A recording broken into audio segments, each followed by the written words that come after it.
Did you guys pick up realm number 1? We're going to talk about that today.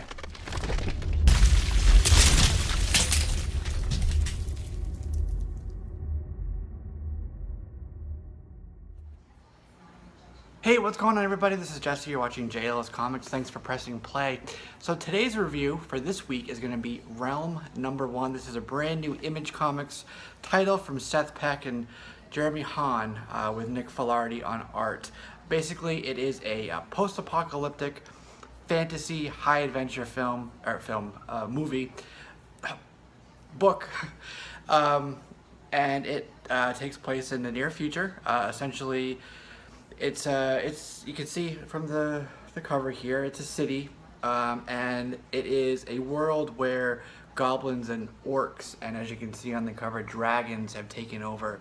There's no power, so they're resorting to low power weapons, or no power that is, like swords and bows and arrows and things like that. So it takes place, there's this main character here, and he goes out on missions, I guess scavenging missions, escort missions, whatever he needs to be hired for to make money from the various communities in town. One of them, he's escorting a girl who is supposed to be delivered to a gentleman who is involved in the skin trade. There's a double cross, and then a double cross of the double cross, and then he goes back. You find out there's these big castle towns floating above the city, and there's like an evil sorceress there who does this really creepy evil ritual where he takes somebody's soul into him, and it's almost like he's worshiping a demon. And I think he's the one controlling all of the goblins and the orcs in town. There's some really cool scenes, such as this page, and this gives you a good idea of the art and the paneling as well. Pretty good balance of a 9-panel format, and then some really great splash pages as well. I like the layout of it. See, for example, this gives you a good example, and then this is the sorcerer up in his floating castle, which you can see from the cover. Okay, the coloring itself is fairly muted, and I would say almost on some pages monochromatic. I would like a little bit more color variation, but I think this is sort of indicative of this style or this genre. It's very muted. These frontier, post-apocalyptic stories are very muted, and it kind of speaks to the tone of it as well. See, sometimes it's almost very dark.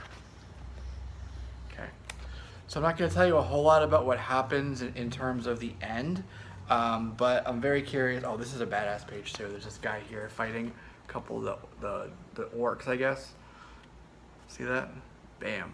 Super cool. And he throws his weapon with a bayonet on it, and it goes right through the freaking goblin's chest.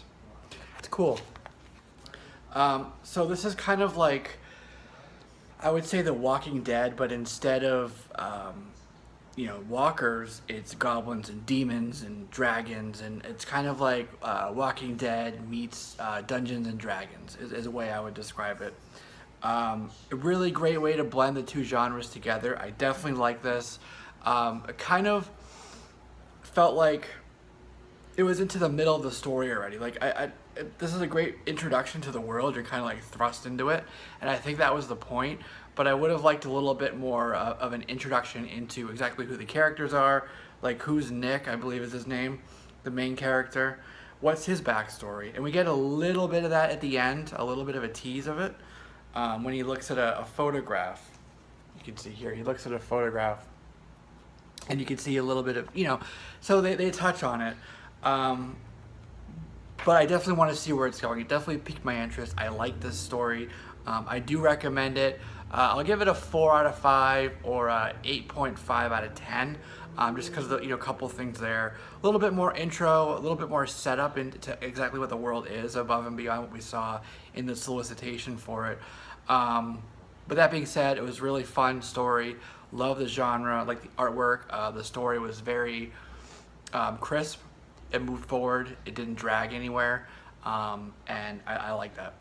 and as well as the paneling and the coloring. Like I said, like could have used a little bit more color, but again, goes to the point and the atmosphere that they were going for.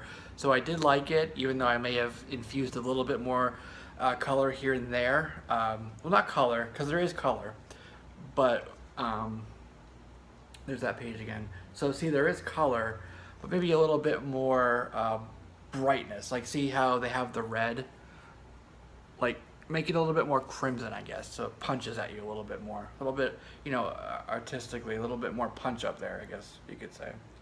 Some of the reds, I guess. But again, if it's in the future, this would be more of a rust color, so it makes sense, Anyways, so $3.99, Image Comics. It's for mature audiences.